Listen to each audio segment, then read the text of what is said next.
Assalamualaikum warahmatullahi wabarakatuh. Perkenalkan, nama saya Fitria Sintiani dari kelas 2F PJKR SKP Pasundan, NPM 205-20542.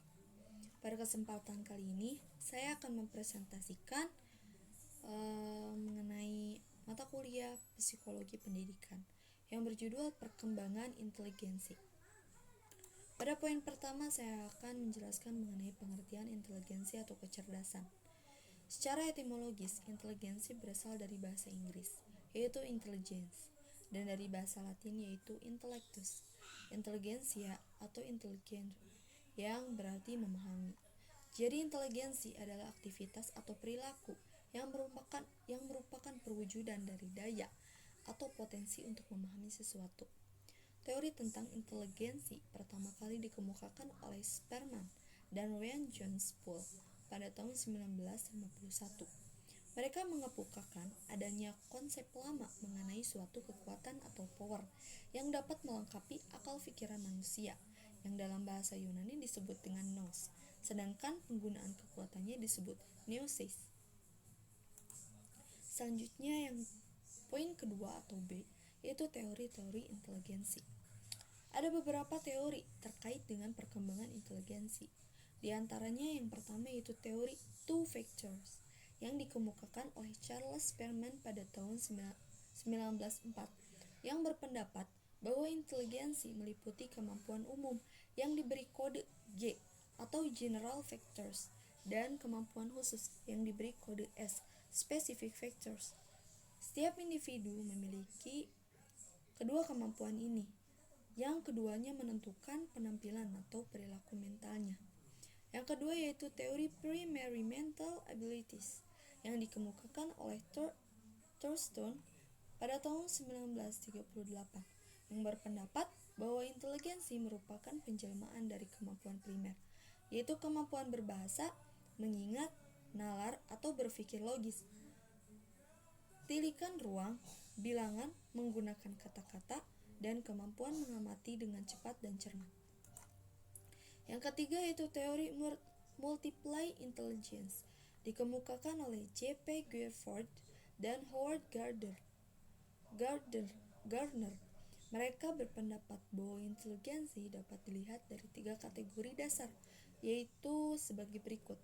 Yang pertama, operasi mental yang terdiri dari kognisi atau menyimpan informasi dan menemukan informasi baru. Lalu, memory retention atau ingatan yang berkaitan dengan kehidupan sehari-hari, lalu memory recording atau ingatan yang segera, lalu divergence production atau berpikir melebar, convergence production berpikir memusat, evaluasi mengambil keputusan tentang sesuatu itu baik, akurat atau memandai. Lalu yang kedua adalah konten atau isi yang difikirkan. Lalu yang ketiga adalah produk atau hasil berpikir. Selanjutnya ada macam-macam inteligensi. Yang pertama adalah inteligensi analisis, lalu yang kedua inteligensi kreatif, dan yang ketiga inteligensi praktis. Yang pertama inteligensi analisis. Kecerdasan yang lebih cenderung dalam proses penilaian objektif dalam suatu pembelajaran dalam setiap pelajaran. Sandstrom mengatakan bahwa para siswa yang mempunyai kemampuan analisis yang tinggi cenderung disukai di sekolah konvensional. Mereka cenderung mendapat nilai baik di kelas, di mana guru mengajar dan memberikan ujian yang objektif. Yang kedua adalah inteligensi kreatif. Kecerdasan yang lebih cenderung pada sifat-sifat yang unik, merancang hal-hal yang baru.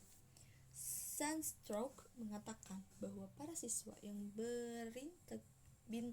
berinteligensi kreatif yang tinggi sering tidak berada di tingkat atas mereka.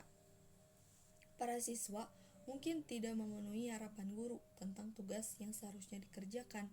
Mereka malah menjawab dengan jawaban unik yang membuat mereka mendapat teguran. Selanjutnya yang ketiga adalah inteligensi praktis. Kecerdasan yang berfokus pada kemampuan untuk menggunakan, menerapkan, mengimplementasikan, dan mempraktikkan. Misalnya seorang individu mendapatkan skor rendah tes IQ tradisional, tetapi cepat memahami masalah kehidupan nyata seperti praktikum di laboratorium akan cepat memahami karena dibantu dengan berbagai peralatan dan media.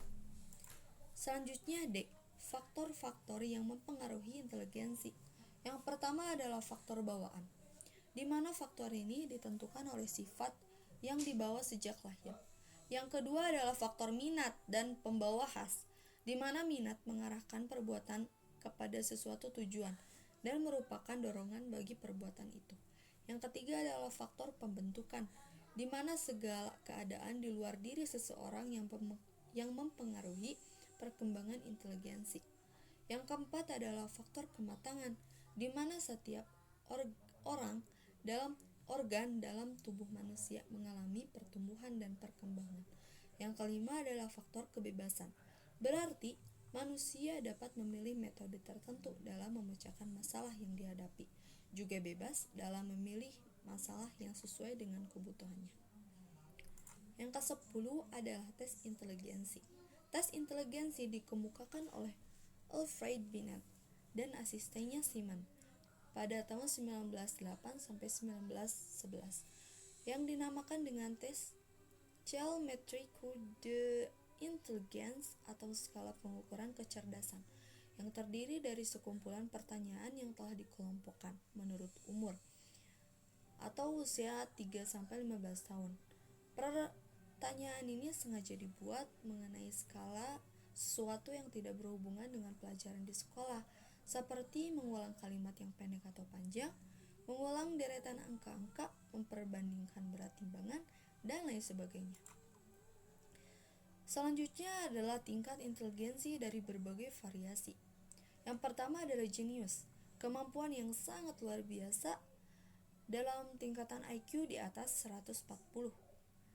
Yang kedua adalah tingkatan normal, kemampuan biasa saja yang bisa melakukan aktivitas sehari-hari dan mengingat sesuatu dalam tingkat IQ 100 hingga 110. Lalu yang ketiga adalah tingkatan rendah, kemampuan di bawah rata-rata yang mengalami kelambatan dalam berpikir. Dalam tingkatan ini adalah IQ 70 hingga 90. Lalu selanjutnya adalah tingkatan inteligensi dari berbagai variasi adalah keterbelakangan, kemampuan yang sangat rendah dan sangat sulit melakukan tugas sehari-hari. Biasanya tingkatan IQ-nya adalah di bawah 70. Mungkin sekian yang dapat saya sampaikan. Mohon maaf apabila ada kesalahan. Wassalamualaikum warahmatullahi wabarakatuh.